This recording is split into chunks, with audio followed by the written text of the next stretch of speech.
মার্কিন president Donald ট্রাম্পের আলোচনার প্রস্তাব একরকম উপেক্ষাই করল তেহরান। বৃহস্পতিবার এক সাক্ষাৎকারে ইরানের পররাষ্ট্রমন্ত্রী আব্বাস আরাকচি সাফ জানিয়ে দেন, এই মুহূর্তে যুক্তরাষ্ট্রের সাথে বৈঠকের কোনো পরিকল্পনা নেই। পররাষ্ট্রমন্ত্রী বলেন, ওয়াশিংটনের সঙ্গে আলোচনা তাদের জন্য কতটা লাভজনক হবে তা আগে খতিয়ে দেখা হচ্ছে। আপাতত আলোচনা পুনরায় শুরু করার বিষয়ে কোনো চুক্তি হয়নি। আমি স্পষ্টভাবে জানাচ্ছি যে কোনো চুক্তি বা প্রতিশ্রুতি দেয়া হয়নি। এমনকি আলোচনা আবার শুরু করা নিয়ে আমাদের মধ্যে কোনো কথাই হয়নি। তবে ইরানের জনগণের স্বার্থে কি করা উচিত তা আমরা নিজেদের মধ্যে পর্যালোচনা করছি। এমন উত্তেজনার মধ্যেই মার্কিন হামলার আগে ইরান ইউরেনিয়াম সরিয়ে নিয়েছে এমন দাবি অস্বীকার করেছেন মার্কিন প্রতিরক্ষা মন্ত্রী পিট হেগসেথ।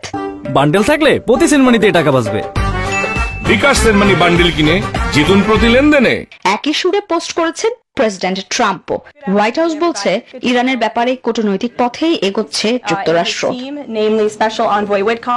এদিকে ইরানের বিরুদ্ধে জয়কে শান্তির পথ হিসেবে দেখছেন ইসরায়েলি প্রধানমন্ত্রী বেনিয়ামিন নেতানিয়াহু। তবে লেবাননের প্রতিরোধ গোষ্ঠী হিজবুল্লাহর দাবি ব্যর্থ হয়েছে ইসরায়েল। অন্যদিকে পারমাণবিক স্থাপনায় হামলার জন্য যুক্তরাষ্ট্র ও ইসরায়েলকে দায়ী করেছে রাশিয়া। মস্কোর অভিযোগ, এই হামলা জাতিসংঘের পরমাণু সংস্থার কার্যক্রমকে মারাত্মকভাবে ক্ষতিগ্রস্ত করেছে।